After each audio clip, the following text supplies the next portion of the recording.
شب برات کی حقیقت کیا ہے؟ کون مرے گا اور کون جیے گا؟ آج شب برات کو فیصلہ ہوگا۔ اس رات میں نام اعمال کیوں تبدیل ہوتے ہیں اور اس رات میں انسانوں کے بارے میں کون کون سے اہم فیصلے کیے جاتے ہیں؟ بسم اللہ الرحمن الرحیم۔ ناظرین، ایک ایسی رات جس رات کے اندر انسانی زندگیوں کے بارے میں بہت اہم فیصلے کیے جائیں گے۔ کون مرے گا اور کون جیے گا، اور کون اس دنیا میں ایک نئی زندگی کی شروعات کرے گا، اور کون اس دنیا کو چھوڑ کر اس دنیا کو الوداع کہے گا۔ کون غریب سے امیر بن جائے گا اور کس کی زندگی کا زوال شروع ہونے والا ہے، اور کن لوگوں کے نام مردہ لوگوں کی لسٹ میں لکھ دیے جائیں گے۔ ناظرین، آج کی اس منفرد ویڈیو میں ہم آپ کو بتائیں گے کہ شب برات کی حقیقت کیا ہے، اس رات میں نام اعمال کیوں تبدیل ہوتے ہیں، اور اس رات میں انسانوں کے بارے میں کون کون سے اہم فیصلے کیے جاتے ہیں، اور اگر خدا نخواستہ ہمارا نام بھی مردہ لوگوں کی لسٹ میں لکھ چکا ہو تو ہمیں کیا کرنا چاہیے۔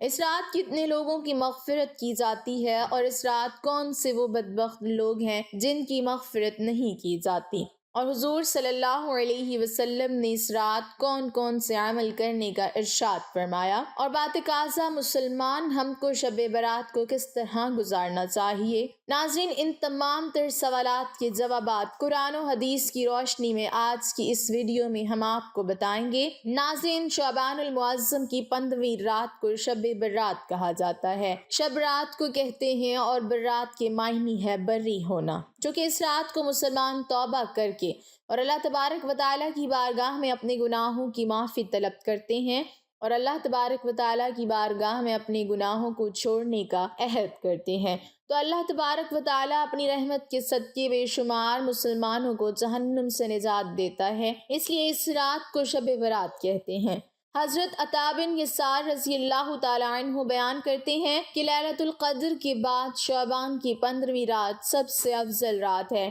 ناظرین، آپ کو بتاتے چلیں کہ شب برات فرشتوں کے لیے اللہ تبارک و تعالیٰ نے عید کا دن مقرر کیا ہے، جس طرح کہ اللہ تبارک و تعالیٰ نے زمین پر رہنے والے انسانوں کو 2 عیدیں عطا فرمائیں، اسی طرح اللہ تبارک و تعالیٰ نے آسمان والوں کے لیے بھی 2 عیدیں مقرر کر رکھی ہیں، ایک شب برات اور دوسری شب قدر۔ انسان چونکہ یہ دونوں عیدیں دن میں مناتے ہیں، جبکہ فرشتے یہ دونوں عیدیں رات کو مناتے ہیں۔ اللہ تبارک و تعالیٰ نے ان دونوں راتوں کو فرشتوں کے لیے عید اس لیے مقرر کیا کیونکہ انسان رات کو سو جاتا ہے، جبکہ فرشتے رات کو سوتے نہیں، وہ ہر وقت اللہ تبارک و تعالیٰ کی عبادت میں مصروف رہتے ہیں۔ ناظرین، شب برات کے متعلق اللہ تبارک و تعالیٰ قرآن پاک میں ارشاد فرماتا ہے، قسم ہے اس روشن کتاب کی، بے شک ہم نے اسے برکت والی رات میں اتارا ہے، بے شک ہم ڈر سنانے والے ہیں، اس میں بانٹ دیا جاتا ہے ہر حکمت والا کام۔ اس آیت کریمہ کی تفسیر میں مفسرین لکھتے ہیں کہ اس شب سے مراد شب قدر یا شب برات ہے، اور حضرت اکرمہ رضی اللہ تعالیٰ عنہ اور دیگر مفسرین بیان کرتے ہیں کہ لیلۃ المبارکہ سے مراد شب برات ہے۔ ناظرین، اس رات کے اندر ان تمام لوگوں کی فہرست تیار کی جاتی ہے جو اس دنیا کے اندر زندہ رہنے والے ہوں گے، اور جو اس سال کے اندر مرنے والے ہوں گے، اور جو حج کرنے والے ہوں گے۔ ان تمام لوگوں کے نام اس فہرست کے اندر لکھے جاتے ہیں۔ اس فہرست میں درج ہونے والے ہر حکم کی تعمیل میں ذرہ برابر بھی کمی نہیں کی جاتی۔ حضرت عائشہ صدیقہ رضی اللہ تعالیٰ عنہ بیان فرماتی ہیں کہ رسول اکرم صلی اللہ علیہ وسلم نے ارشاد فرمایا کہ کیا تم جانتی ہو کہ شعبان کی 15ویں شب میں کیا ہوتا ہے؟ تو حضرت عائشہ صدیقہ رضی اللہ تعالیٰ عنہ نے عرض کیا، یا رسول اللہ صلی اللہ علیہ وسلم، آپ ہی ارشاد فرما دیجئے۔ تو نبی کریم رؤوف الرحیم صلی اللہ علیہ وسلم نے ارشاد فرمایا کہ آئندہ سال میں جتنے بھی پیدا ہونے والے ہوتے ہیں وہ اس رات میں لکھ دیے جاتے ہیں، اور جتنے لوگ آئندہ سال میں مرنے والے ہوتے ہیں وہ بھی اس رات میں لکھ دیے جاتے ہیں، اور اس رات میں لوگوں کے سال بھر کے اعمال اٹھائے جاتے ہیں، اور اس رات میں لوگوں کا رزق مقرر کیا جاتا ہے اور رزق اتارا جاتا ہے۔ حضرت عطا بن یسار رضی اللہ تعالیٰ عنہ بیان فرماتے ہیں کہ شعبان کی 15ویں رات اللہ تبارک و تعالیٰ ملک الموت کو ایک فہرست دے کر حکم فرماتا ہے کہ جن جن لوگوں کے نام اس فہرست میں لکھے ہیں ان کی روحوں کو آئندہ سال مقررہ وقتوں پر قبض کرنا۔ ناظرین، اس رات میں لوگوں کی زندگی اور موت کا فیصلہ ہو چکا ہوتا ہے، جبکہ لوگوں کے حالات یہ ہوتے ہیں کہ وہ اپنی دنیا میں مگن ہوتے ہیں۔ کوئی اپنا بینک بیلنس بڑھانے کے چکر میں لگا ہوتا ہے، تو کوئی اپنا کوٹھی اور بنگلہ تیار کرنے کی کوشش میں لگا ہوتا ہے، تو کوئی اپنی شادیوں کی تیاریوں میں لگا ہوتا ہے۔ یہ نہیں جانتا کہ اس کا نام مردہ لوگوں کی لسٹ میں لکھا جا چکا ہے۔ حضرت عثمان بن محمد رضی اللہ تعالی عنہ سے مروی ہے کہ سرور کائنات حضرت محمد مصطفیٰ صلی اللہ علیہ وسلم نے ارشاد فرمایا کہ ایک شعبان سے دوسرے شعبان تک لوگوں کی زندگی منقطع کرنے کا وقت اس رات میں لکھا جاتا ہے، یہاں تک کہ انسان شادی بیاہ کرتا ہے اور اس کے بچے پیدا ہوتے ہیں،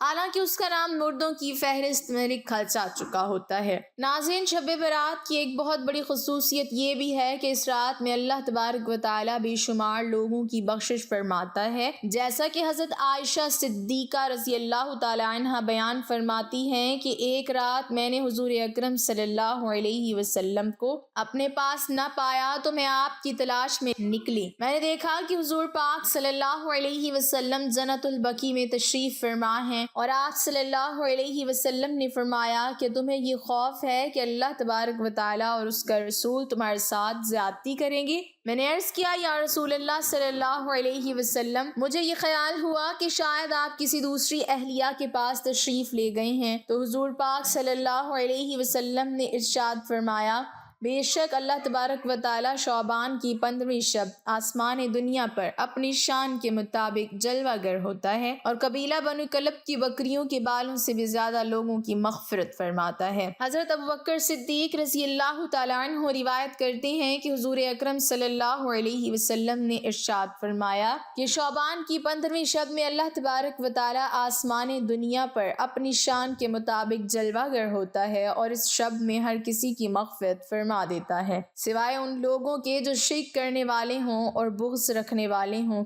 اور ایک دوسری روایت میں آتا ہے کہ نبی کریم رؤوف الرحیم صلی اللہ علیہ وسلم نے ارشاد فرمایا کہ اللہ تبارک و تعالی شعبان کی 15ویں شب میں اپنے رحم و کرم سے تمام مخلوقات کی بخشش فرما دیتا ہے، سوائے ان لوگوں کے جو شرک کرنے والے ہوں اور کینہ رکھنے والے ہوں۔ حضرت عبداللہ بن عمر بن عاص رضی اللہ تعالی عنہ سے روایت ہے کہ حضور اکرم صلی اللہ علیہ وسلم نے ارشاد فرمایا کہ شعبان کی 15ویں رات میں اللہ تعالیٰ اپنی رحمت سے 2 شخصوں کے علاوہ سب لوگوں کی مغفرت فرما دیتا ہے، ایک وہ شخص جو کینہ رکھنے والا ہو، اور دوسرا وہ شخص جو کسی کو ناحق قتل کرنے والا ہو۔ ناظرین، شب برات میں فرشتوں کو بعض امور دیے جاتے ہیں، اور شب برات ایک ایسی رات ہے جس میں اللہ تبارک و تعالی مسلمانوں کی مغفرت فرماتا ہے اور دعاؤں کو قبول کرتا ہے، جیسا کہ حضرت عثمان رضی اللہ تعالی عنہ روایت کرتے ہیں کہ حضور اکرم صلی اللہ علیہ وسلم نے ارشاد فرمایا، جب شعبان کی 15ویں شب آتی ہے تو اللہ تبارک و تعالی کی طرف سے یہ اعلان ہوتا ہے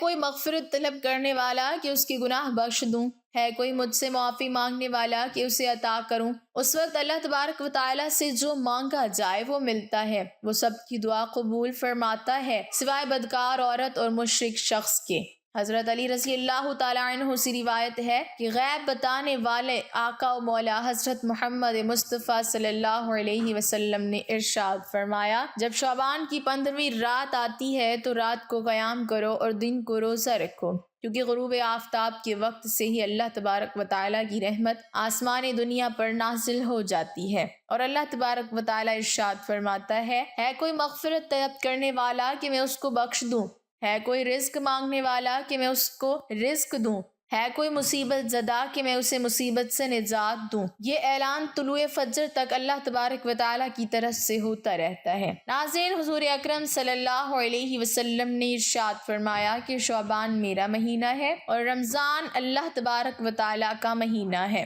روایات میں آتا ہے کہ حضور اکرم صلی اللہ علیہ وسلم ماہ رمضان کے علاوہ شعبان المکرم میں سب سے زیادہ روزے رکھا کرتے اور اللہ تبارک و تعالیٰ کی عبادت کے لیے کمر بستہ ہو جاتے۔ حضور صلی اللہ علیہ وسلم شعبان المبارک میں بہت زیادہ اللہ تبارک و تعالیٰ کی عبادت کیا کرتے اور صحابہ کرام کو اس کی تلقین کیا کرتے، لیکن افسوس کہ آج کے دور میں لوگ اس مقدس رات کو آتش بازی کی نظر کر دیتے ہیں، جس رات میں اللہ تبارک و تعالیٰ سے مغفرت مغفرت طلب کرنی چاہیے۔ اس رات کو آج کے مسلمان فضول خرچی اور آتش بازی میں گزار دیتے ہیں اور اللہ تبارک و تعالیٰ کو راضی کرنے کی بجائے الٹا ان گناہوں کے اندر مبتلا ہو کر اللہ تبارک و تعالیٰ کی نافرمانیاں کرنے لگتے ہیں اور اللہ تبارک و تعالیٰ کو ناراض کر بیٹھتے ہیں۔ ناظرین، اس رات کے اندر ہمیں کثرت سے اللہ تبارک و تعالیٰ کی عبادت کرنی چاہیے اور ہمیشہ ہمیشہ کے لیے اپنے گناہوں سے توبہ کرنی چاہیے، کیونکہ ہو سکتا ہے کہ ہمارا نام بھی ان لوگوں کی فہرست میں لکھا جا چکا ہو جو اس سال مرنے والے ہیں۔ ہمیں چاہیے کہ ہم اپنے تمام گناہوں سے توبہ کریں اور اللہ تبارک و تعالیٰ کی بارگاہ میں اپنے گناہوں کی معافی طلب کریں۔ ناظرین، شب برات کی رات کو اللہ تبارک و تعالیٰ کی بارگاہ میں گزارنا چاہیے اور شب بیداری کرنی چاہیے، جیسا کہ رسول اللہ صلی اللہ علیہ وسلم خود بھی شب بیداری کرتے اور دوسروں کو بھی شب بیداری کرنے کی تلقین فرماتے اور اللہ تبارک و تعالیٰ کی عبادت کرنے کا حکم ارشاد فرماتے۔ اللہ تبارک و تعالیٰ سے دعا ہے کہ حضور پاک صلی اللہ علیہ وسلم کے بتائے ہوئے راستے پر چلنے کی توفیق عطا فرمائے اور حضور صلی اللہ علیہ وسلم کی محبت کے اندر جینا مرنا نصیب فرمائے اور اس رات کے صدقے اللہ تبارک و تعالیٰ ہماری اور تمام مسلمانوں کی مغفرت فرمائے، آمین۔ ناظرین، کمنٹ باکس میں اللہ تعالیٰ کے 99 ناموں میں سے ایک نام ضرور ٹائپ کریں۔